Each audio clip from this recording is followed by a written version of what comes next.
Então, primeira questão que eu queria dividir com vocês, para a gente pensar junto no diagnóstico de três pacientes exemplificados brevemente aqui por mim. São pacientes reais, só para a gente quebrar um pouquinho a cabeça junto aqui. Então, vamos pensar juntos nesse homem de 70 anos com desconforto para respirar, fraqueza e indisposição como queixas principais. Em paralelo, vamos comparar o que uma mulher de 82 anos, que tem tontura intensa, mal-estar, cansaço e dificuldade para caminhar, teria em comum com o primeiro caso. E, por fim, qual é a ligação desses dois anteriores com o homem de 78 anos, com 4 quedas em 10 dias, anorexia e confusão mental intermitente? Vocês conseguem vislumbrar um diagnóstico comum entre eles?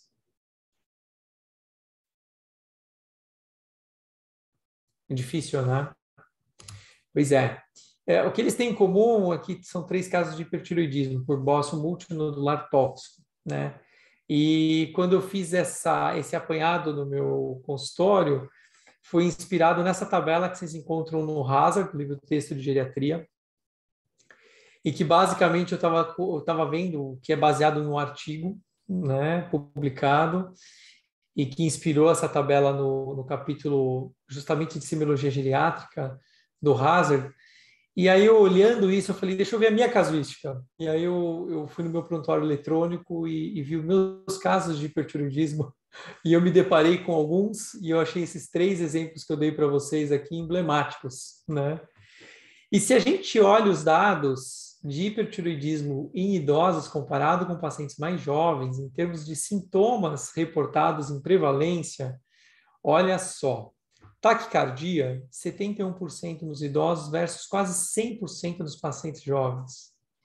Hiperatividade de reflexos profundos, né? 28% em idosos, 96% em jovens. Porque a gente sabe que os reflexos estão diminuídos no paciente mais idoso. A sudorese, 100% nos jovens. Todo hipotiroideu jovem sua muito, tem muita intolerância ao calor, né? 24% nos idosos, porque eles têm alterações parácrinas e anácrinas, né, da função das glândulas sudoríparas, né, como a gente vai ver a seguir. Então, realmente é 1/4 só deles que tem. Intolerância ao calor, né, que está muito ligado ao suor, mesma coisa, quase 100% nos jovens, 15% nos pacientes idosos. Constipação, por exemplo, ocorre nos idosos, mas não nos jovens, né? Confusão mental ocorre nos idosos, mas não nos jovens, e a gente pode continuar esse exemplo. Tremor, por exemplo, né, ocorre em menos da metade dos idosos, comparado a quase 90% dos jovens. Tá? Então, a gente tem no paciente geriátrico, quanto mais velho ele vai se tornando, né, as alterações fisiológicas que vão chegando década após década, a soma com doenças, a soma com remédios, vai tornando a prevalência de sintomas que são descritos como clássicos de doenças, porque a nossa medicina, a descrição básica dela é baseada em médias de pacientes em torno de 40 anos, né? Vai se tornando aquilo, então, muito diferente, né? E muito diferente do que a gente aprende, né, no treinamento durante a faculdade de medicina e durante o treinamento da medicina interna. Então, baseado nisso, quando a gente pensa na história clínica de um paciente idoso, a gente tem que ter algumas considerações gerais antes de começar a nossa entrevista. Então, a gente está falando algo antes da anamnese. Quando a gente sentar, a gente tem que ter isso claro na nossa cabeça. Então, basicamente, a gente trabalha numa faixa etária muito ampla. 60 aos 100 anos são 4 décadas de intenso processo de envelhecimento e intensa associação mórbida. Então, basicamente, a gente está falando em alterações exponenciais e não aritméticas, como ocorre entre 30 e 50 anos, basicamente. Então, a gente está falando de algo muito rápido, em que uma década para outra, as mudanças são enérgicas, são muito importantes. Então, existe uma expressiva heterogeneidade da apresentação da doença, dos sintomas referidos e, obviamente, da atipicidade da apresentação dessas doenças. A gente está falando aqui de alterações que são basicamente nos sintomas que podem ser inespecíficos, nos sintomas que podem ser atípicos, e basicamente a gente pode estar falando, perdão, trocou uma falha de slide, ele não, basicamente, às vezes, reconhece ou refere os próprios sintomas, porque aqueles sintomas, às vezes, são banais para ele. Por exemplo, a constipação lá no hipertiroidismo. Ele pode simplesmente falar, bom, eu estou constipado, isso é coisa de idoso, então isso pode passar muitas vezes desapercebido.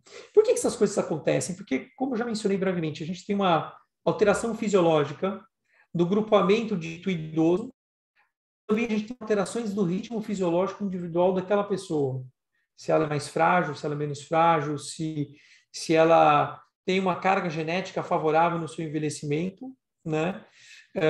Hoje eu vi uma brincadeira de um paciente que me viu há 10 anos atrás e nunca mais tinha me visto, e aí eu estou passando visita hoje no hospital, vendo o paciente, no caso é o pai dele, e olha para mim e fala assim, poxa vida, eu estou te olhando aqui espantado. Pô, os anos não passaram para você, né? Qual que é o segredo? Eu brinquei com ele, falei, eu sou um bom geriatra. Então, óbvio que é mentira, eu tenho uma carga genética privilegiada. O meu estilo de vida não é o dos melhores, né?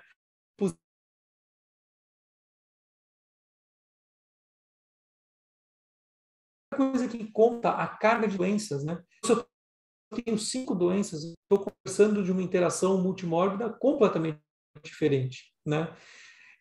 A carga das drogas por trás, a polifarmácia, a interação droga-droga e a interação droga-doença, né? Porque a gente vai ter isso também, para mais ou para menos. Então, esses processos todos, óbvio que vão interferir em como as doenças elas se apresentem, como os sintomas são referidos pelo paciente. Dois aspectos finais que são muito importantes, que são a cereja do bolo, é basicamente deteriorações anômalas do processo de senescência, e aqui um grande exemplo, a fragilidade, que vai acelerar o decaimento multifisiológico nesse processo de envelhecimento. E o outro exemplo, a perda funcional, muito relevante. O idoso começa com perda funcional, por si só ele pode estar apresentando atipicamente uma doença, mas também ele pode ter a perda funcional como um moderador de como aquela doença vai se apresentar. Isso é crucial para a gente entender quem está na nossa frente. Então, uma questão muito importante quando a gente avalia pacientes idosos é se está na nossa frente frágil ou se está na nossa frente alguém com perda funcional. Isso é esperar uma carga de atipicidade, uma carga de apresentações com sintomas diferentes muito grande. Isso é conhecido no meio da geriatria há muito tempo, né? Então, esse é um grande exemplo, é um artigo que eu gosto bastante, que foi publicado em 1995, vocês conhecem essa revista como JAMA Internal Medicine, né? Pelo grupo da Sylvia Conway na época, falando justamente na apresentação atípica em idosos, né? Um artigo desse hoje talvez nunca seria publicado, mas naquela época, olha como a geriatria é uma disciplina jovem, né? Chamava atenção nesse artigo a comparação da atipicidade tanto em pacientes robustos quanto pacientes frágeis. E aqui não é fragilidade e síndrome que vocês conhecem. Em 1995, o idoso frágil quem era? O idoso que tinha perda funcional, o idoso que tinha alterações mentais, o idoso que tinha alterações de mobilidade. Esse era o idoso frágil naquela época, tá? Sem nenhuma definição operacional. Então, se a gente comparar, olha só, as apresentações atípicas aqui. Então, delírio como primeira apresentação de doença, quedas como primeira apresentação, imobilidade, um declínio funcional não específico, uma disruptura do desempenho social daquele paciente. Isso também é uma coisa super interessante da gente ver na prática clínica, passa muito desapercebido por olhos um pouco menos experientes. Incontinências agudas, tanto fecal quanto incontinência urinária, e outros sintomas ditos não associados à doença diagnosticada. Tá? Então, esse trabalho é super interessante. E ele mostra para nós que mesmo se a gente olhar aquele paciente mais vulnerável, mesmo assim, a gente não vai ter nesse paciente a constelação da atipicidade. Mesmo em idoso robusto, a gente tem muita atipicidade, provavelmente derivada da multimorbidade e da própria alteração fisiológica e da heterogeneidade do envelhecimento dos seres humanos nessas 4 décadas de envelhecimento. Se a gente olhar, por exemplo, aqui delírio nesse grupamento, olha só, 32% dos começaram um quadro clínico de uma doença X com delírio, enquanto 61% nos frágeis. Isso é altamente ilustrativo porque delírio é uma baixa reserva funcional altamente importante, é uma insuficiência cerebral. Então, faz muito sentido que seja o dobro no paciente frágil. Mas aí eu vou jogar ao contrário com vocês. E quedas? Quedas aqui, 37% foi o sintoma inicial de um quadro clínico X em pacientes robustos, enquanto ele foi 9% nos pacientes frágeis. Então, poxa, os robustos caíram mais como apresentação inicial. Então, a gente não pode esperar que o paciente só frágil tenha apresentações atípicas. Isso parece que é algo da constelação de quem faz clínica geriátrica. Eu vou um pouco além. Nesse mesmo estudo, eles perguntaram o seguinte, né? Bom, e o desfecho, né, desse paciente em termos hospitalares? Né? Esses pacientes eram admitidos no hospital, né? O que a gente viu e que era chocante? O paciente que era vulnerável tinha 2,6 vezes mais desfechos adversos se ele era frágil. Só que se o paciente tinha simplesmente uma atipia na apresentação de uma doença, por exemplo, o paciente teve um infarto, em vez de ter dor no peito, ele caiu, quedas, por exemplo. Ele tinha 2,17 vezes mais chances de ter uma admissão ruim, de ter um desfecho ruim após a admissão hospitalar. O que eu quero chamar a atenção de vocês? Que mesmo aquele paciente mais vulnerável, mais frágil, tá? Ele tem um desfecho, às vezes, ruim, comparativamente falando, àquele que teve uma atipia na sua apresentação inicial da doença, mesmo que ele seja robusto. Então, o fato do idoso ter, às vezes, sintomas atípicos, eles não devem ser encarados por vocês como algo do tipo, bom, ok, eu aprendi que semiologicamente eles têm algumas atipias, isso é coisa da geriatria. Não, calma aí. Talvez essa atipia sinalize um paciente especial para nós. Que mesmo que ele seja robusto, talvez alguma coisa está assinalando aqui para mim que o quadro dele talvez tenha algum grau de vulnerabilidade naquela apresentação, naquele dado momento, mesmo que ele é robusto, tá? Mesmo que ele não é um idoso com perda funcional. Então, olha que interessante, a gente tem que começar a ver sintomas atípicos de uma outra maneira, como sendo um sinalizador de potencialmente algo pior que vem aí em seguida, tá? Com uma sinalização de vulnerabilidade. Olha que interessante, tá? Isso em 1995 a gente já sabia disso, tá?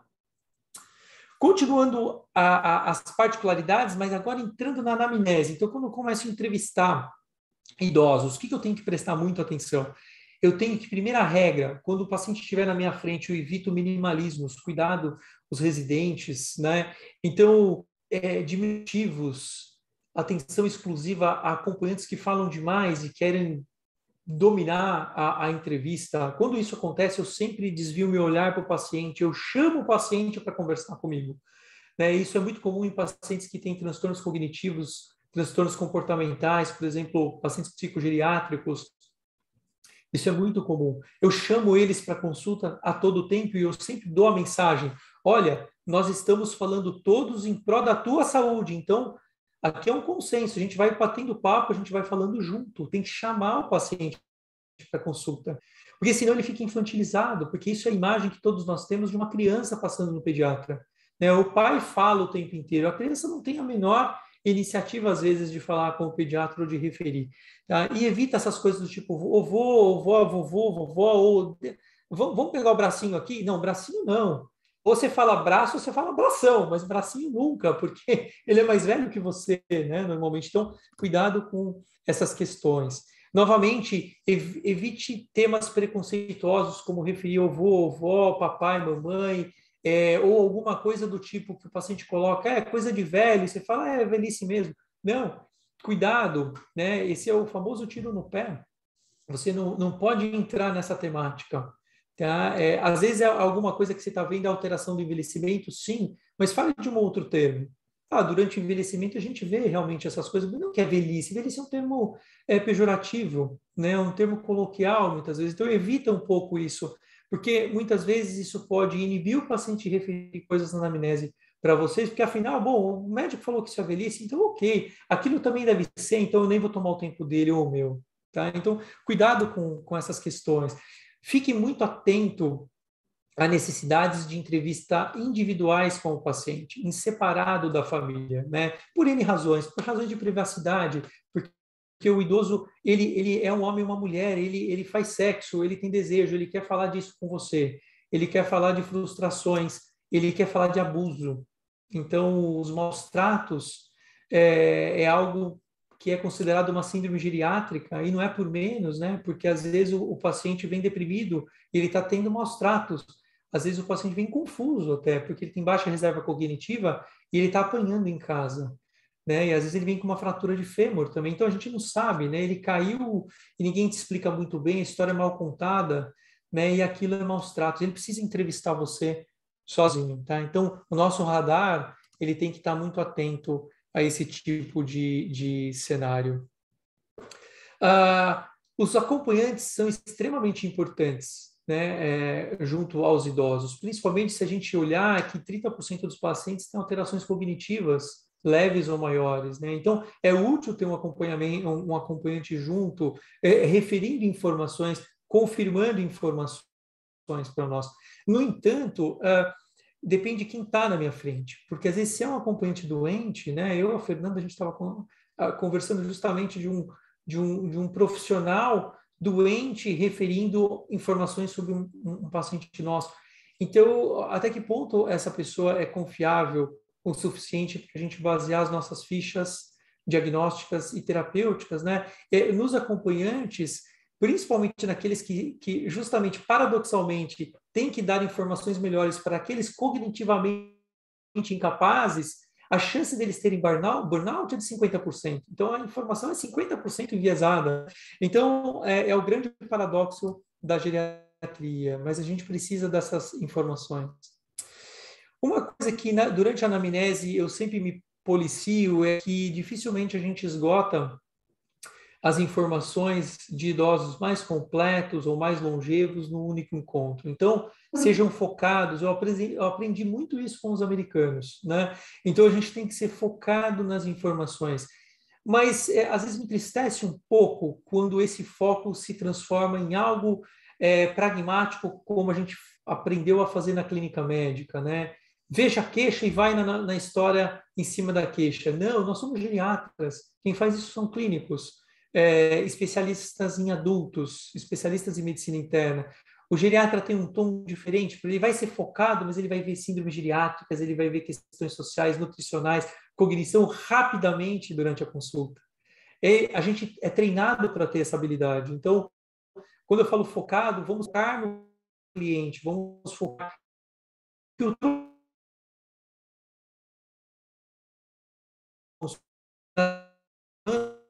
dele e da sua família, mas grandes síndromes, grandes interesses da geriatria, porque se você não fizer isso e o foco foi na queixa, eu vou dar um grande exemplo rápido para vocês.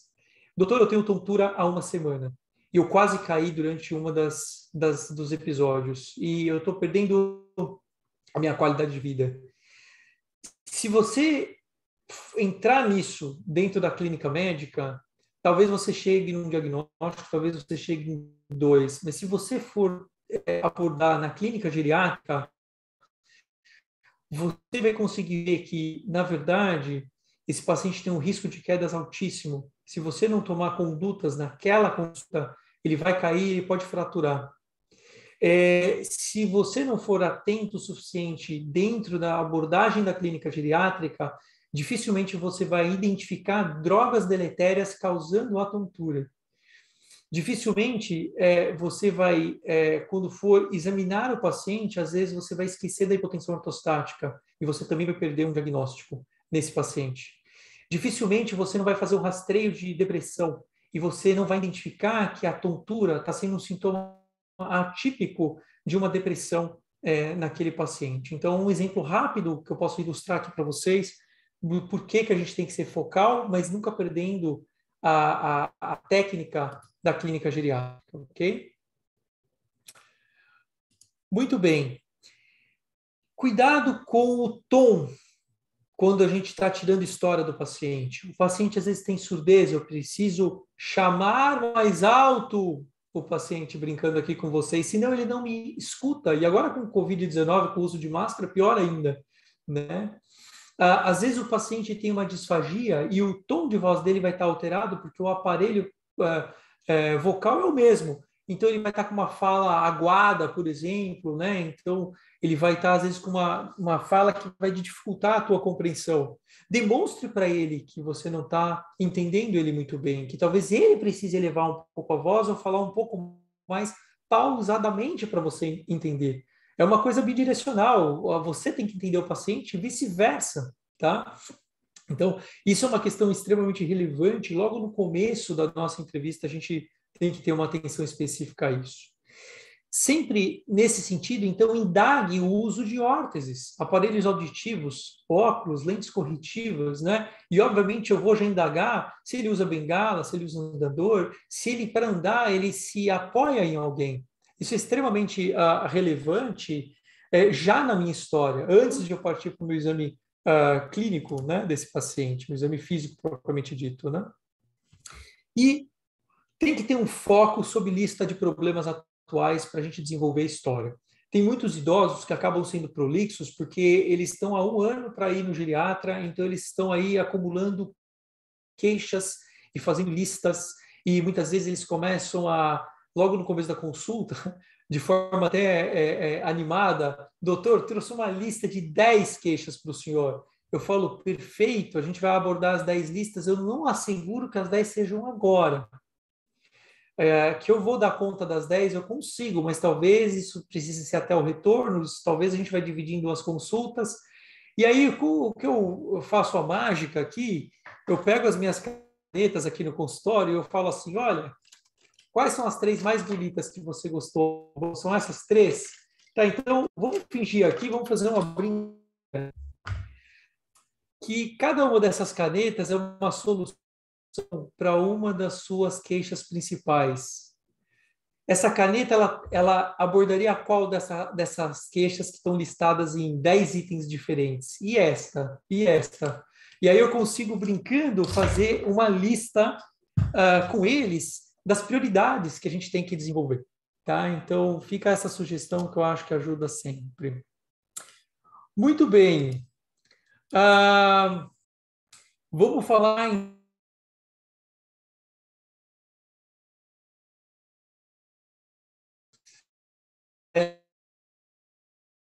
principal duração, o HPMA, a gente tem uma lista de sintomas que a gente deveria fazer. E, obviamente, com a maturidade, a gente vai aprendendo que essa lista aí é complexa e que a gente vai meio que fazendo isso tudo junto muitas vezes.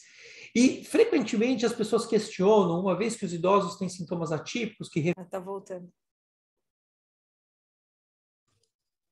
Ótimo, eu já vou autorizar ela aqui.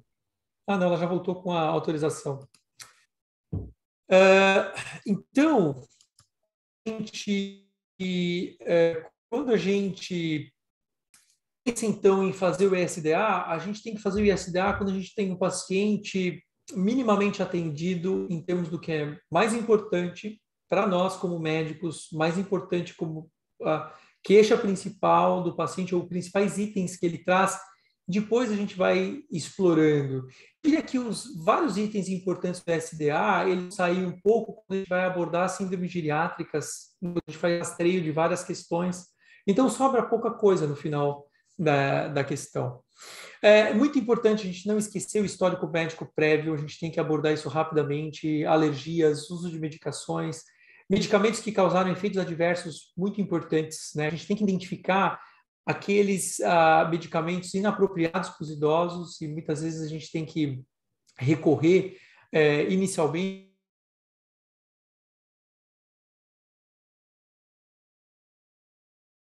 Isso é uma questão extremamente importante. A gente não pode esquecer de perguntar sobre alimentos, se o idoso toma o remédio por própria, se ele consegue ingerir esses remédios, né? Então, isso é algo fundamental para a gente questionar.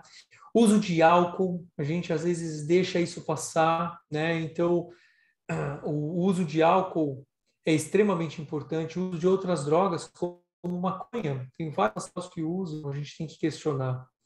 E indagar ativamente aspectos da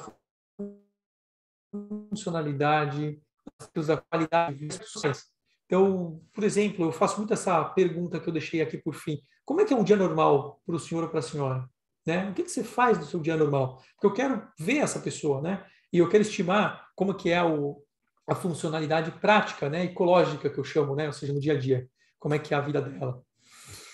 A gente não pode esquecer que a anorexia do envelhecimento, a desnutrição e a perda ponderal são situações importantes e a gente precisa realmente ter um inventário dietético mínimo, né? Então, muitas vezes eu pergunto em 24 horas como é que foi a tua alimentação e se naquelas 24 horas foi uma alimentação normal, né? E aqui eu tento identificar, por exemplo, se o apetite é preservado, qual que é a relação dele com a alimentação, com durante a deglutição, a sua digestão, principalmente inicial, né? A cavidade oral, né? A saúde oral é muito importante. A gente nunca pode esquecer de fazer questionamentos sobre a saúde mental, minimamente a cognição, minimamente o humor, a qualidade do sono e o juízo, né? Como é o pensamento normal do paciente. Isso durante toda a anamnese a gente já vai meio que sentindo que o paciente traz para nós, né? Então, a gente não pode esquecer. O risco ambiental, onde aquele paciente está, né? Eu moro em sobrado, eu tenho escada, eu tenho um monte de tapete em casa. Vulnerabilidades sociais e econômicas, a gente não pode esquecer, né? A renda, né? Muitas vezes, porque às vezes você passa uma medicação e simplesmente o paciente não tem a mínima condição de comprar, né, aquele medicamento, né? E sempre procurar as síndromes geriátricas básicas, né? Então sempre ter atenção para delírio, estado confusional, quedas, fragilidade, sarcopenia, anorexia do envelhecimento, incontinências, maus tratos. Essas são síndromes que eu sempre estou com o radar muito atento para conseguir fazer o Ivan, diagnóstico desses pacientes. Ivan, Oi? como que você aborda essa parte econômica? Que é A parte complicado, né, isso? muitas vezes eu abordo quando eu falo das medicações. Eu pergunto muitas vezes assim, né? A maioria toma vários remédios. Eu entro da seguinte forma: nossa, a gente gasta muito em farmácia, né? Eu fico chocado quando eu saio porque eu preciso comprar coisas para os meus filhos e para minha família. E, nossa, às vezes eu deixo R$ 1.000 na farmácia. E aí eu vejo a Uhum, reação dos pacientes, né? Então, muitas vezes saem assuntos naturais, né? tá. Muitas vezes eu tenho percepções indiretas em que aquela pessoa tem uma condição muito boa, né, econômica e que não vai ser nada complicado ela contratar um cuidador ou comprar determinado remédio. Mas se eu tenho dúvida, eu começo a abordar, às vezes, tangenciando essas questões, né? Legal. Às vezes eu pergunto assim, nossa, eu gasto demais com seguro, e você? Né? Então eu Ah, vejo mais legal. ou menos, o teu seguro, poxa, você deve pagar muito. Aí eu falo para mim, eu falo, nossa, eu gasto mais de R$ 7.000 por mês. E você? A pessoa fala, nossa, eu gasto 15. Quer dizer, poxa, ela tem muita condição para gastar 15 mil com seguro mensal, né? Então, eu muitas vezes eu tangencio isso. E às vezes, muito menos frequente, menos de 10%, eu faço questionamentos um pouco mais diretos. Tá certo, obrigada. Obrigado, você. Eu queria abordar alguns dos sintomas atípicos agora, mais comuns que a gente vai ver durante a anamnese dos pacientes, né? Dentre os quais eu queria exemplificar as infecções afebris ou com febre baixa. Isso realmente é comum em até 20% dos pacientes idosos, a gente encontra isso. Mas eu diria para vocês que esses 20% têm um viés nas publicações. Quando a gente vai ver as publicações, esses 20% normalmente são idosos mais frágeis, são idosos com perda funcional ou com transtornos cognitivos. Então, eu diria que o idoso robusto ele faz febre, igual ao adulto mais jovem, né? As hipotermias e os estados afebris são muitas vezes voltados assim, a pacientes mais vulneráveis, né? A confusão mental como primeiro sintoma de uma infecção. Eu diria que a gente tem dois perfis de paciente, aqueles que cognitivamente não estão bem e aqueles que são frágeis. Então, esses pacientes, eles têm uma reserva cognitiva ruim. Então, vai acontecer uma ruptura do sistema nervoso, da barreira hematoencefálica, e as toxinas e as interleucinas vão ter uma penetração, e as citocinas em si, pró-inflamatórias, vão ter uma penetração muito mais ávida, muito mais fácil, e isso vai causar essa disruptura, né? Sintomas anterógrafos da insuficiência cardíaca, como oligúria, anúria, tontura, astenia, confusão, são muito comuns em pacientes mais frágeis, eu diria, e muito menos comuns também nos pacientes mais robustos. E agora, principalmente, a questão cardiovascular que mais, né, permeia a nossa cabeça, o infarto, né, indolor, o infarto com uma localização atípica, né? Esse realmente, se a gente for olhar as prevalências, ele também está muito mais associado ao idoso mais frágil do que o idoso robusto, que ainda tem, se ele não tem dor precordial, ele tem uma dispneia totalmente anômala, né? Que a gente vai pensar muito mais no infarto nesses dois cenários. Agora, os sintomas muito atípicos, como esses descritos para vocês aqui, né? Localizações muito diferentes, ou sintoma, ou a ausência de sintoma, né? O infarto indolor ele é muito mais comum em pacientes frágeis. Pneumonia sem dor pleurítica ou calafrios, aí já não, aí talvez ela já seja muito mais vista até em pacientes robustos, né? Então, pneumonias em um paciente vem simplesmente ali com uma tosse discreta, persistente, com queda da sua alimentação, do apetite, com sintomas constitucionais. Então, isso pode ser visto até em pacientes robustos mais longevos, acima dos 80 anos, por exemplo. Da mesma forma, abdômen agudo e indoloro, pouco doloroso, mais comum acima dos 80 anos. Dispneia sem nenhum tipo de acompanhamento, isso pode ser infarto, mesmo acima dos 80 anos, mesmo em pacientes robustos, né? Diabetes tipo 2 e hipotireoidismo totalmente assintomáticos, né? Isso já pode acontecer um pouco mais cedo no envelhecimento. Se a gente olhar, por exemplo, os dados que a gente tem na literatura, mesmo pacientes acima dos 70, 75 anos, robustos, podem ter esse tipo de quadro. Então, a gente tem que prestar um pouco atenção nesses fenômenos, né? E, finalmente, a perda funcional como sintoma principal da nova doença. Isso realmente já é mais comum acima dos 75 anos. Isso é altamente comum em pacientes frágeis, tá? Isso vai ficando mais comum nas décadas a vir, então acima dos 80, acima dos 90 anos. Então, a gente tem que prestar muita atenção em perdas funcionais agudas, como apresentações de doenças novas. Vou falar então um pouco agora do exame físico, né, nesses momentos finais aí da nossa aula, né? Então, o objetivo primário da gente fazer o exame físico do paciente idoso, que a gente não pode esquecer, não é só a consequência natural do exame clínico, ou seja, eu fiz a história e agora eu vou fazer o exame físico, mas sim rastrear deficiências que podem agora ficarem mais claras, uma vez que às vezes eu tenho um paciente com pouca referência de sintomas ou uma atipicidade nos seus sintomas, né? Então, isso a gente não pode esquecer que o exame físico tem esse papel complementar, muitas vezes extremamente importante na detecção de algumas das doenças, né? Então, primeira coisa, a gente tem que observar a marcha do paciente, desde que ele está entrando, antes da gente conversar, antes da gente fazer a anamnese. No Brasil, a gente tem uma incidência de queda de 30% ao longo do processo do envelhecimento. Então, a alteração da marcha é o primeiro sinal que aquele paciente é instável, que ele pode cair. Estimar rapidamente a visão e a audição desse paciente quando ele sentar para ser examinado. Se você já não fez isso, se você, sei lá, se distraiu com a conversa, isso não está tão claro, mas enfatize isso durante o exame físico, né? Como é que está a sua... Eu pergunto assim, olha, como é que está aí para ouvir? Eu estou vendo que você conseguiu conversar bem comigo, né? Eu queria realmente frisar que a audição está boa, você não tem nenhuma queixa, né? Você não tem zumbido muitas vezes, né? Eu pergunto isso ativamente, né? Mesma coisa que a audição, às vezes a visão, perdão. Eu vou perto do paciente quando eu estou examinando ele, eu falo assim, olha, qual que é a cor dos meus olhos, né? Então, isso é extremamente importante. Por que eu pergunto a cor dos olhos e eu estou perto? Porque presbiopia é natural no envelhecimento, né? E aí eu complemento, olha, que bom, né? Você está vendo de perto sem óculos, bom, e para longe, você consegue ver a cor daquele quadro na parede aqui do consultório? Então, é fundamental porque às vezes o paciente esqueceu de levar óculos para uma miopia e você acha que ele não tem nenhum problema refracional para longe, por exemplo, tá? Então, é fundamental a gente garantir a ocorrência dessas questões, né?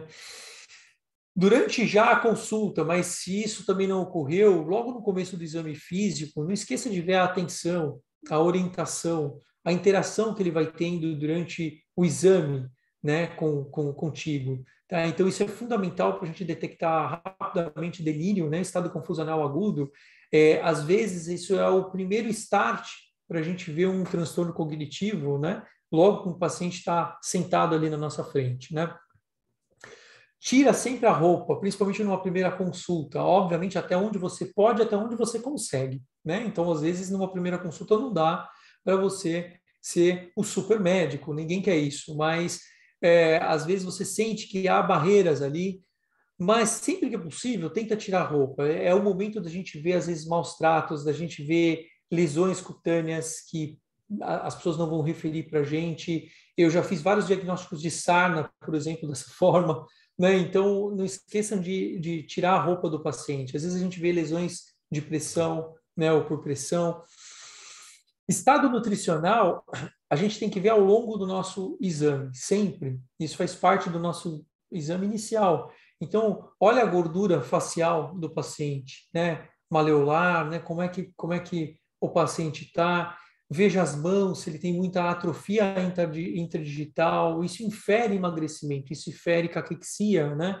Então, veja a língua, veja cabelo do paciente, né? Estado, né, de hidratação da pele, né? Então, estado do emagrecimento em si do paciente, né? Isso é extremamente relevante. Nesse momento, eu sempre estou atento, né? E óbvio que eu estou sendo didático, mas eu faço isso concomitantemente. Veja a higiene e o autocuidado do nosso paciente. Então, isso é extremamente importante, desde maus tratos até questões cognitivas, passando por depressão, né? A estatura, às vezes, no consultório é muito difícil da gente ver, por uma série de questões, né? Alterações de marcha, alterações da coluna, às vezes falta de equipamento adequado, né, para ver aquele paciente. Então, sempre é interessante a gente perguntar para o paciente a altura estimada dele. E ele vai ter isso aí, claramente, mais ou menos até os 40, 50 anos. Depois as pessoas desanimam de ficar se medindo, né? E eu sempre tento ter essa altura, porque a gente sabe que a gente tem uma perda de 1 centímetro por década a partir dos 40 anos, né? Então, em alguma oportunidade que esse idoso vai ser vai ser medido, e eu digo aqui para vocês que todos os meus pacientes são medidos, no mínimo, quando fazem uma densitometria.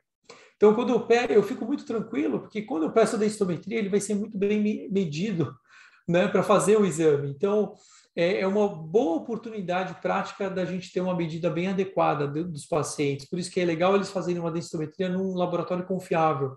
Então, eles vão ser medidos, né? Então, a gente vai ter a altura estimada. E aí eu estimo mais ou menos que de 40 anos para cá, ele está bem fora em termos de redução da altura. E aí eu questiono, por exemplo, a fratura de vértebra, né? E isso pode desencadear, por exemplo, um rastreio específico para uma fratura de vértebra naquele paciente que, às vezes, chega para mim no retorno com osteoporose densitométrica, por exemplo, né? O peso, a gente não tem referências ideais, a gente tem, talvez, orientações do IMC, seja da Organização Mundial da Saúde, seja da Pan-Americana, da OPAS, né? Então, ainda a gente tem uma falta de consenso sobre isso, mas eu sempre digo que o peso, ele é muito mais vigilante do que o IMC, propriamente dito, né? Então, o peso ele é muito sensível, né, a alterações. Então, sempre pesar o paciente em todas as vezes que a gente vai examinar, ele tem que ser quase que um sinal vital em geriatria, porque a perda de peso está sinalizando fragilidade, anorexia do envelhecimento, sarcopenia, então é extremamente importante, né? O peso é uma referência nutricional para mim, né? Se eu estou vendo o paciente diminuir, então eu tenho que voltar à questão nutricional. Bom, como é que está a alimentação? E o apetite? Quer dizer, isso vai ser um reforço do que eu já perguntei às vezes lá na anamnese, né? Então eu vou confirmar isso no meu exame clínico geral, né? Vendo mucosas, né? Então, sempre coloração, sempre olha as mucosas, né? Você vê aqui, ó, paciente com queilite angular, paciente com uma depalperação grande das papilas gustativas da língua, né? Então, lábio seco, né? Então, aqui eu já vou questionar várias questões aqui. Nutrição, deficiência de vitamina, deficiência de ferro, eu vou questionar desidratação, né? Então, olha aqui, só com essa foto, quantas coisas que começam a permear na minha cabeça, né? Então, eu vou, obviamente, prestar muita atenção em anemia, né, na mucosa conjuntival, eu vou complementar com língua, eu vou complementar com a palma da mão, o idoso é complexo nesse sentido, e muito mais complexo é ainda o estado de hidratação do paciente idoso. A gente tem perda de tugor da pele, né? Então a gente tem um ressecamento natural da conjuntiva, a conjuntiva fica mais amarela, então vai atrapalhar para eu ver o estado nutricional. Às vezes o idoso tem de longa data uma respiração oral, né? Às vezes esse idoso ele, por uma série de questões medicamentosas, né, ele já tem uma cavidade oral mais seca, por exemplo, o uso de antidepressivos, então eu perco demais. Então eu tenho que ver vários parâmetros da hidratação desse paciente, não um único parâmetro, que, por exemplo, a gente viria uma conjuntiva de um paciente adulto jovem ou uma cavidade oral, por exemplo, ou hidratação da língua, para estimar a hidratação simples. No idoso, não. Não tem regra de bolo, é extremamente difícil e a prática mesmo que vai dando o tom aí de paciente se ele está mais ou menos hidratado. É muito importante a xerostomia. A boca seca no paciente idoso é fundamental porque isso vai alterar o apetite. Ele vai comer menos, ele vai desnutrir muito mais fácil. A gente tem que dar, muitas vezes, não só orientações de hidratação, mas saliva artificial para esse paciente. Então, é muito importante a gente identificar, rastrear a boca seca. Tá? Tem várias consequências, né? A saúde dentária vai vir na sequência, né? Ele vai começar a ter complicações dentárias com a boca seca, né? Então, ele vai começar a perder o prazer de se alimentar, de falar, por exemplo. Ele vai começar a ter dificuldade, né, na dicção, né? Então, a xerostomia é algo que a gente tem que identificar prontamente, né? Pode ser o efeito adverso de uma droga que não está sendo referida claramente, pode ser uma doença, por exemplo, pode ser uma síndrome SICA que esteja na minha frente de longa data, né? Ou seja, que está, às vezes, acompanhando há décadas o paciente. Tá? Então, realmente é importante.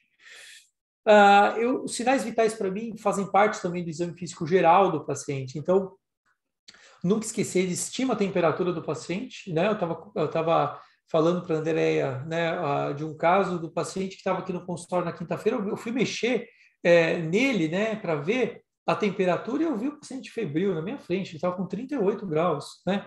Então, não esqueça de que o paciente idoso também faz febre alta. Não esquece que febres muito altas, acima de 39 graus, são altamente preocupantes, principalmente nos octogenários daí para cima, né? Então, são febres que a gente vai pensar em coisas um pouco mais graves, como sepse, e da mesma forma hipotermia, né? Aquele paciente está muito frio na minha frente, né? Eu vou, obviamente, prestar muita atenção em estados hipotérmicos, né? Lembrando que os estados hipotérmicos são mais comuns acima dos 80 anos. Com relação ao pulso-pressão, a gente tem que tomar muito cuidado com o paciente idoso. E isso vai complicando quanto mais velho ele vai ficando, né? A gente tem maior chance de ter um silêncio auscultatório, porque os vasos vão ficando mais rígidos e eles ficam mais largos com o processo de envelhecimento vascular. Então, a gente vai ter um hiato, né, a partir do primeiro estalido, né, auscultatório, que a gente vê na pressão dita aí a pressão sistólica, né, quando a gente está vendo a ausculta, né, da pressão arterial, e a gente vai, às vezes, ter uma pausa. Isso vai, às vezes, enganar, né? A gente não vai, às vezes, vai perder a pressão sistólica do paciente. Paradoxalmente, esse primeiro som pode não ser a pressão real do paciente. A gente tem que olhar o pulso periférico, o pulso radial do paciente, porque justamente as artérias são tão duras que a gente pode ter um fenômeno de Osler. E aquele estalido inicial, né, o primeiro som de Korotkov, por exemplo, pode ser simplesmente 160 e o pulso radial está em 140.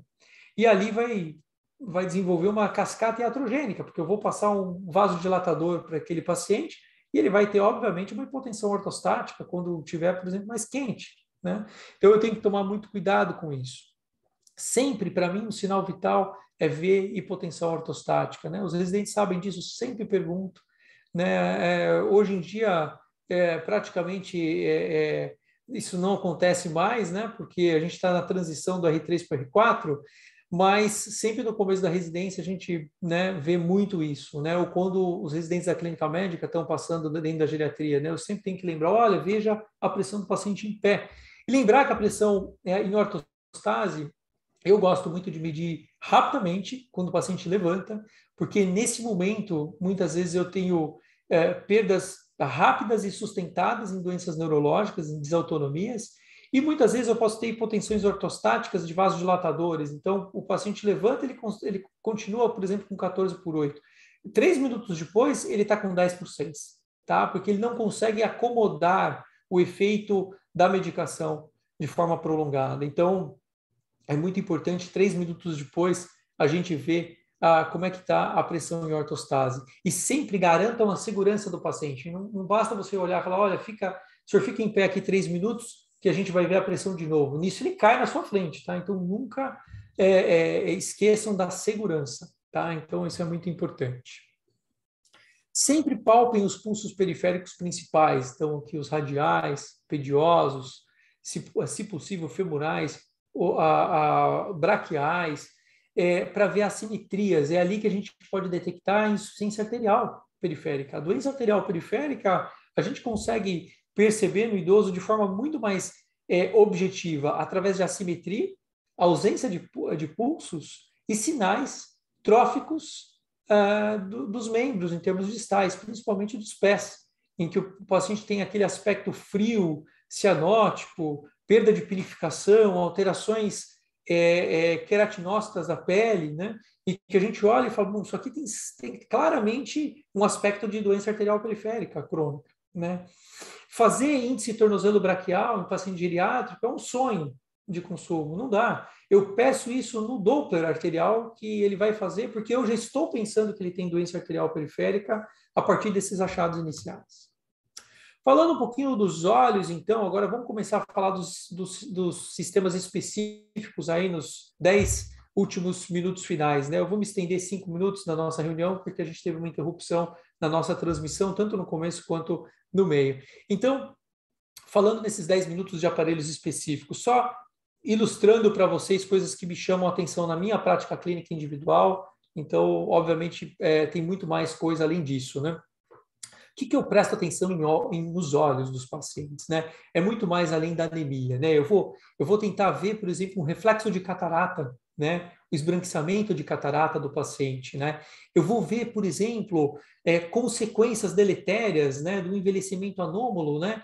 De uma atrofia periorbital mais exagerada do que o envelhecimento normal, né? Então, essa atrofia, né? Periorbitária, né? É o pano de fundo para eu ter fenômenos patológicos como o ectrópio, a queda da pálpebra inferior, ou o contrário, o desabamento interno, né, da pálpebra, o entrópio, né? Isso é muito complicado, porque no ectrópio eu vou ter um paciente que fica lacrimejando e vai ser muito ruim para ele enxergar, tá?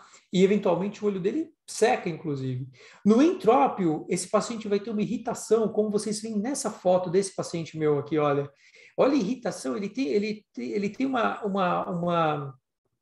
uma dilatação excessiva na conjuntiva escleral. Porque, obviamente, os cílios estão machucando, né, a conjuntiva, porque ele desabou, né? O olho dele fica irritado, ele começa a ficar com o olho embaçado, e isso tem uma alteração visual muito importante, tá? Muitas vezes, a gente tem uma combinação de entrópio com crescimentos anômalos internos, né, da pilificação ciliar do paciente, é o chamado de triquíase. Aí é muito mais complexo, porque você pode ter lesão de córnea, por exemplo. Então, quando o paciente dorme, que ele faz a oclusão total, esse cílio ele fica, às vezes, lesando a córnea do paciente. Tá? Eu já vi pacientes que tiveram lesões mesmo e precisaram fazer tratamentos oftalmológicos por causa disso. A gente não pode esquecer o aspecto do olho com glaucoma. É aquele olho duro, né? Então, muitas vezes, quando o paciente me refere turvações visuais, algumas dores oculares e hiperemia ocular exagerada, com algum grau de prejuízo para enxergar, eu faço simplesmente, olha aqui, ó, a pressão ocular do paciente, tá? Então, como eu faço isso sempre, eu estou bem acostumado, quando eu palpo o olho do idoso, que eu estou desconfiado, na hora, se a pressão estiver exagerada, eu pego ali, tá? Então, quando eu vou palpar o olho do idoso, eu faço uma compressão digital, às vezes eu estimo glaucoma. Eu já recebi ligação de oftalmologista falando assim, olha, parabéns, você acertou mesmo, pressão está bem elevada aqui do olho dele, né? Justamente por uma manobra simples que a gente pode fazer com segurança e com delicadeza, né? Pelo amor de Deus, né? A gente não pode esquecer que, em termos fisiológicos, a gente acha com frequência, naqueles mais idosos, acima dos 80 anos, o halo senil, que é esse halo acinzentado, né, em volta da íris do paciente. A gente pode ter, obviamente, no envelhecimento, atrofia da glândula lacrimal, isso vai gerar olho seco. A gente tem afinamento retinano, que predispõe o paciente, por exemplo, uma desaceleração de carro a fazer um descolamento de retina. A gente não pode esquecer isso.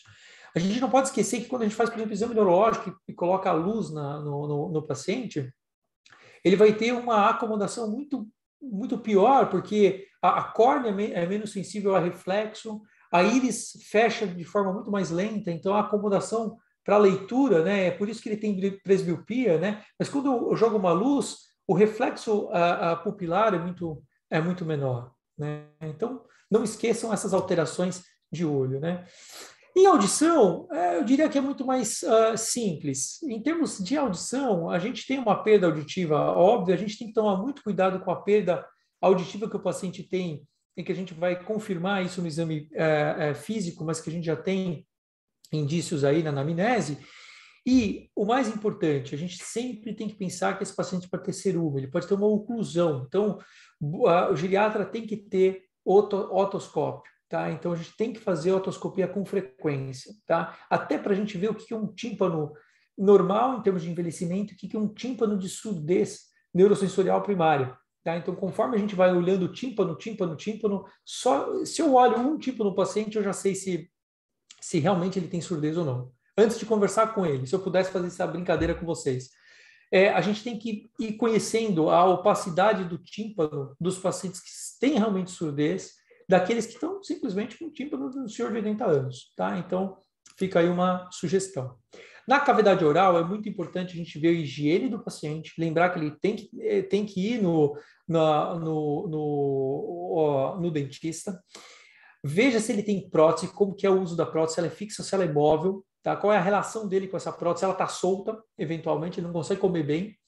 Veja a perda de dente, olha essas duas fotos, a qualidade dentária desses dois casos aqui, tá? São fotos tiradas aqui pelos respectivos dentistas, né? E eu fico chocado quando eu olho esse tipo de situação aqui. Realmente, quando eu vejo a cavidade oral desse jeito, eu tenho dois diagnósticos na minha cabeça indiretos: fragilidade e transtorno cognitivo, tá? Então, eu tenho esses dois diagnósticos mais emblemáticos na minha cabeça, tá?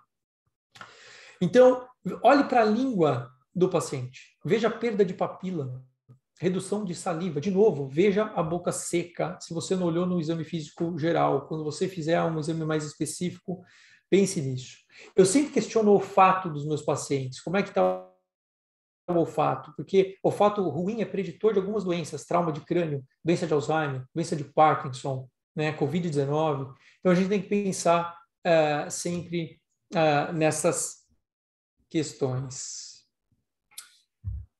Pescoço é importante, é super importante. Pescoço a gente tem que sempre ter na nossa cabeça que esse é o pescoço normal do paciente idoso, né? A gente tem perda, né, do subcutâneo da gordura, então a gente sempre vai ver tendões, né? A gente sempre vai ter uma exposição maior de vasos, muitas vezes, né?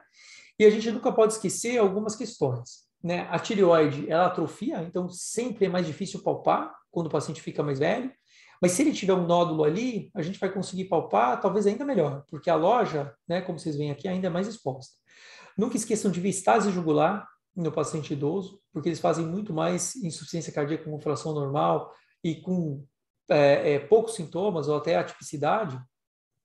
Então, a estase jugular é um sinal muito interessante, né? Principalmente quando a gente for deitando o paciente. A minha marca aqui é eletrônica, então quando ele vai deitando, eu paro em 45 graus e eu já dou uma analisada. Sopro carotídeo, sempre. É ali que a gente, às vezes, vai ver doença cerebrovascular. Tá? Então, eu sempre, sagrado aqui, eu sempre palpo e eu sempre ausculto carótida dos pacientes. Tá? Então, muito importante. E no pescoço, eu gosto muito de ver a movimentação cervical. Tá? Porque isso é muito importante para quedas. Né? Então, o paciente que não mexe direito o pescoço não vê obstáculo, então ele cai mais. No tórax, eu chamo muito a atenção de vocês para o aumento natural da frequência respiratória. Tá? Eles idosos podem chegar até 25 incursões por minuto, principalmente acima dos 75, 80 anos. Então, é muito importante. A gente vê sinais de caquexia, a gente tem um estreitamento, né, dos espaços intercostais, então, a auscultas são mais difíceis por causa do diafragma, do estetoscópio, então, obviamente, a gente vai perder a qualidade de ausculta, principalmente de alguns sopros, né? A gente tem muito menos reflexo de tosse, muito menos clareamento mucoso, então, às vezes, tem alguns pacientes idosos, dependendo do envelhecimento pulmonar, que vão ter algum grau de tosse, e que quando a gente vai auscultar, a gente praticamente não ausculta nada no tórax. O paciente idoso ele tem uma perda funcional, tanto na capacidade vital forçada, quanto na expiração forçada no primeiro segundo, né? Como vocês veem aqui, né? 0,15 a 0,3 por década, 0,2 a 0,3 por década, né? Então, a gente tem uma perda da capacidade pulmonar. Muito dessa perda de capacidade pulmonar, ela não é só do tecido pulmonar, mas a gente tem que lembrar que o tórax fica rígido quando a gente envelhece, né? Então, a gente tem, com essa rigidez também, o esforço expiratório, que o adulto o jovem não tem. Se eu expiro, é só eu soltar o final da minha inspiração que eu expiro normal. O idoso, às vezes, faz uma expiração forçada, como eu estou brincando aqui com vocês, tá? Então, ele tem um gasto energético um pouco extra na inspiração forçada. Existe uma certa retenção de ar crônica e alguns idosos têm alguns achados, né, compatíveis com enfisema, mas algo discreto. Achados claros de enfisema, isso é doença pulmonar crônica. E uma coisa que é muito interessante de, às vezes, a gente achar são estertores finos bibasais nos pacientes. Às vezes pode até ser só de uma base, pode ser assimétrico, né?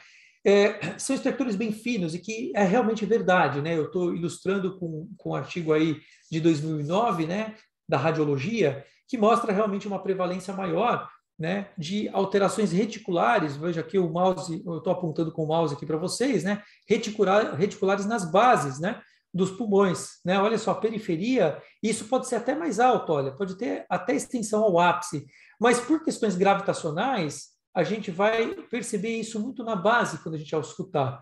E sempre me perguntam, mas será que isso é insuficiência cardíaca ou isso é crepitação de alteração de envelhecimento? Como é que eu sei isso, né?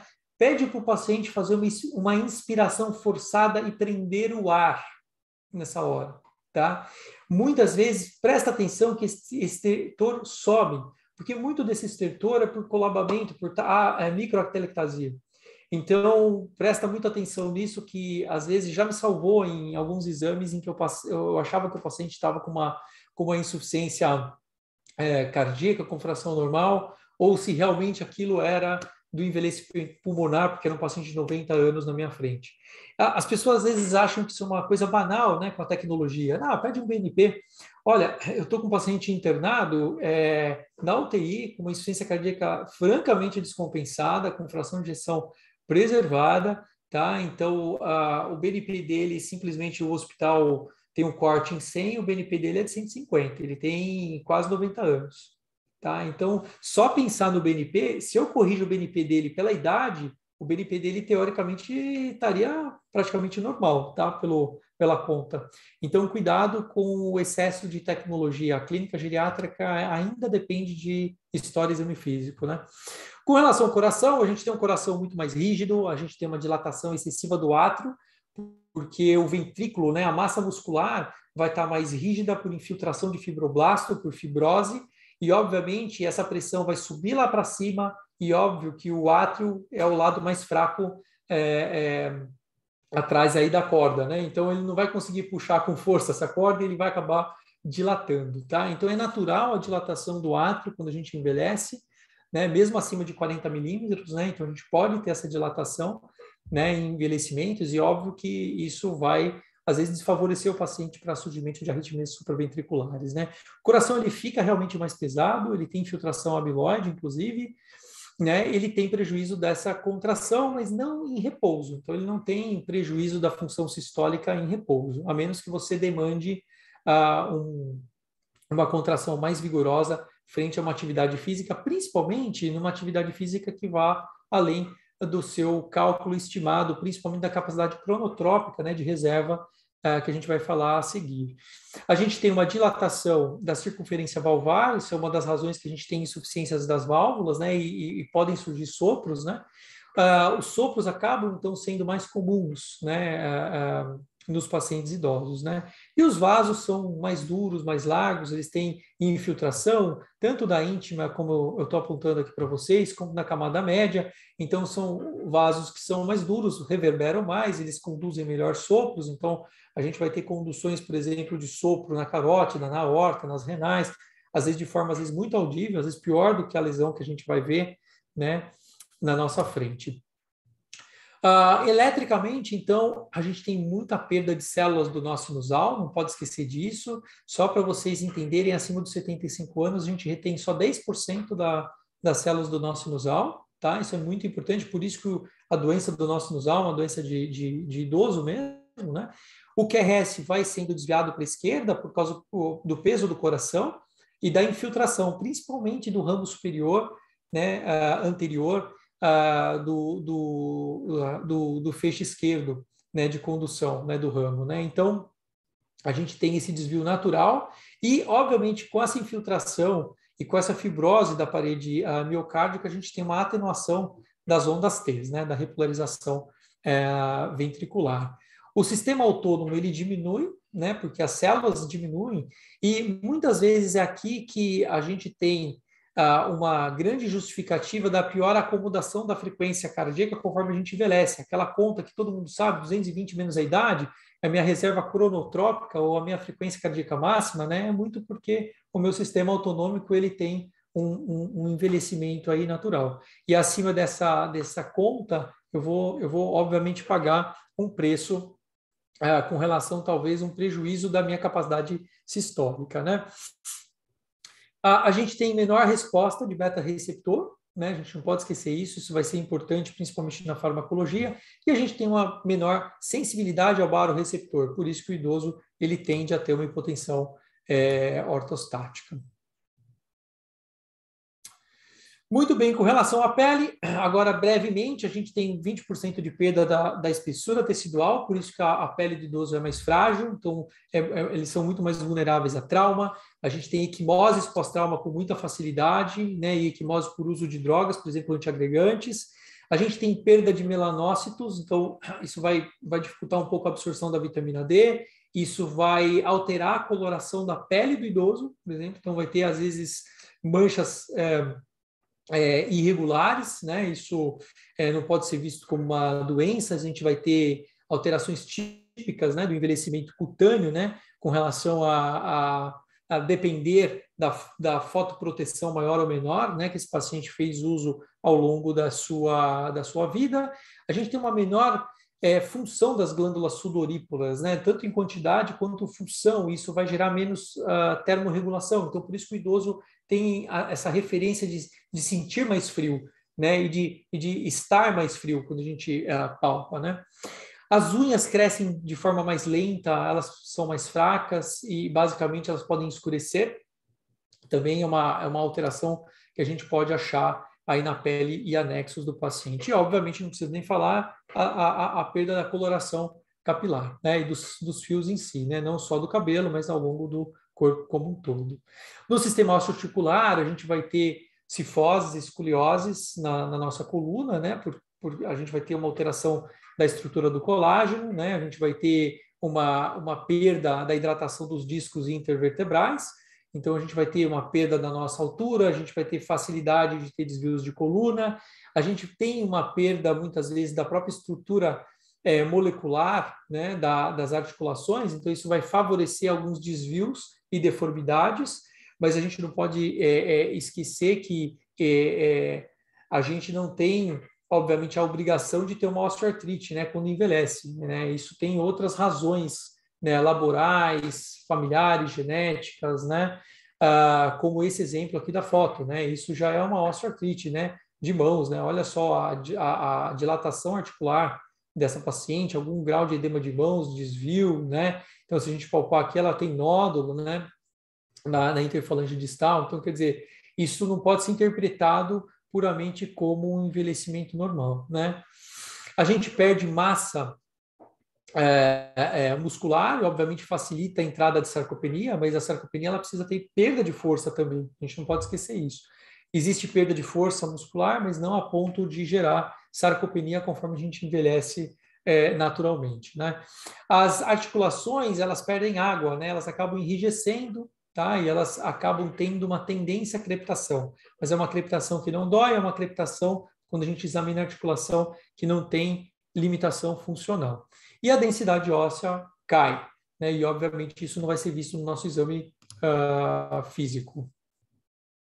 A gente nunca pode esquecer dos órgãos sexuais. Brevemente, as mulheres têm atrofia mamária, atrofia vaginal, isso pode ser queixa. A atrofia vaginal é importante, preditor de infecção urinária de repetição, infecção por fungo de repetição. A gente não pode esquecer isso. Queixas de atividade sexual. Os homens têm diminuição de testículo, então isso quando a gente vai palpando o testículo do paciente mais idoso, a gente vai percebendo essa atrofia testicular ao longo do tempo, e é natural, infelizmente, no homem, que a próstata aumente no envelhecimento. Aí, obviamente, aí a ponto de desenvolver, mesmo sem histórico familiar, hiperplasias prostáticas, né, mesmo ao longo do envelhecimento normal. E, por fim, gente, para terminar, o envelhecimento do aparelho do sistema nervoso, né, o nosso cérebro ele atrofia, né, os nervos também perdem mielina, né, no envelhecimento, então eles ficam mais lentos na sua condução, isso vai ser importante em algumas conduções que exijam rápida condução, por exemplo, propriocepção, dor. A gente tem menor olfato, a gente vai perdendo um pouco das fibras do trato olfatório, né, então a gente tem diminuição do olfato. A gente tem pupilas menores e irregulares, com diminuição dos reflexos, eu já toquei nesse assunto quando a gente falou dos olhos. A gente tende, por causa do nosso sistema osteoarticular, que eu já falei, uma postura de flexão, isso não quer dizer que o paciente é parkinsoniano, né? Então ele tem uma leve postura de flexão, mas a gente não tem outros achados que predizem aí o diagnóstico da doença de Parkinson ou do parkinsonismo. Existe uma discreta tendência a um tremor, esse tremor muitas vezes ele é gravitacional, é um tremor postural, não é um tremor de repouso, não é um tremor tão rápido como na doença de Parkinson, tá? E é um tremor que tende a ser mais simétrico, né? Há uma tendência a uma dismetria leve quando a gente envelhece, porque alguns órgãos que têm mais perda atrófica no envelhecimento, por exemplo, como o cerebelo, eles são responsáveis, né, pela nossa coordenação, então a gente pode ter algum grau de dismetria quando a gente fizer, por exemplo, um índice, tá? Isso aqui que eu estou brincando aqui com vocês pode ser normal no envelhecimento, obviamente isso daqui não é normal, né? Isso aqui não é normal, mas se eu pegar aqui e errar um pouquinho, né? Isso aqui pode ser normal do meu envelhecimento. Acima dos 80 anos eu posso perder reflexo de Babinski, cuidado com isso, tá? A força muscular diminui, mas eu tenho que tomar cuidado com assimetrias, tá? Não posso esquecer isso. Com forças grau 4 não é para ser aceito isso, né? Diminuição de sensibilidade e reflexos ocorre principalmente acima dos 75 anos, então muitas vezes eu posso ter alterações táteis e alterações do diapasão, mas sempre simétrico, tá? Então eu não posso esquecer dessa questão.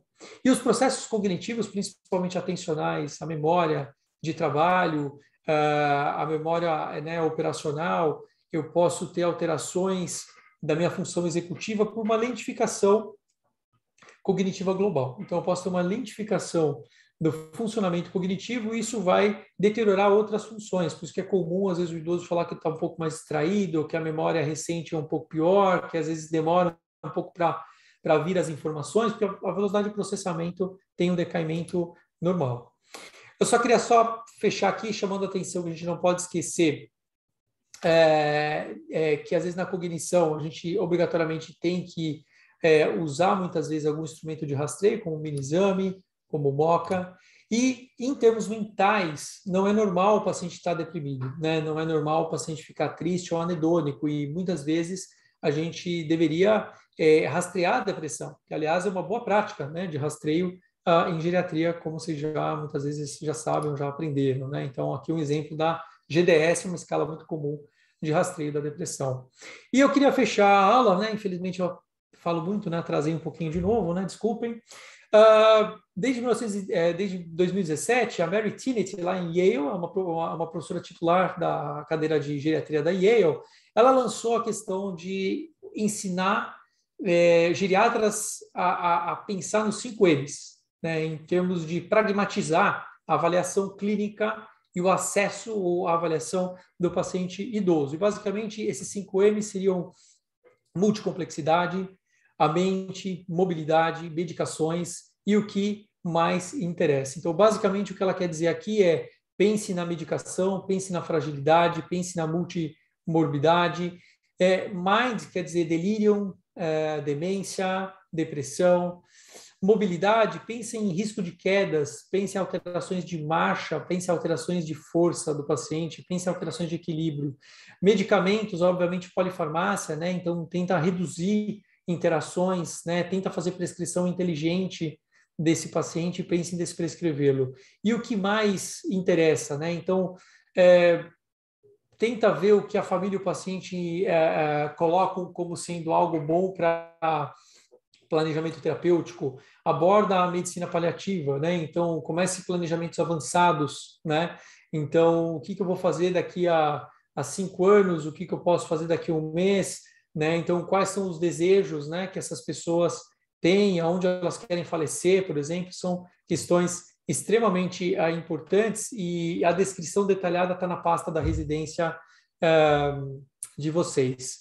Então, aqui, basicamente, só para ilustrar o que eu falei para vocês, né, que são os itens que são normalmente abordados e que são pilares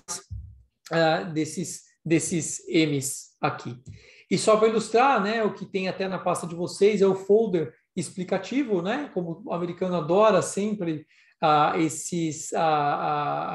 essas notas rápidas, né, que a gente chama, né, o short notice, né, para lembrar conteúdos fundamentais, né, dos 5 M's. Estou vendo o Matheus está tirando foto, não precisa estar na pasta da residência, tem o folder lá para você, se quiser imprimir, está em formato já até de impressão, né? São 2 páginas, essa aqui é a segunda página, só para ilustrar isso aqui para vocês. Então, desculpa o atraso, é isso que eu queria passar hoje, é um conhecimento muito pessoal meu também, e básico, tem que estudar para tentar entender que tem muito mais coisas além, e tem muito mais conteúdo dependente aí da fisiologia do envelhecimento, tá? Então, eu deixo aqui sempre o contato, principalmente por causa das pessoas que nos veem no YouTube. Obrigado, então.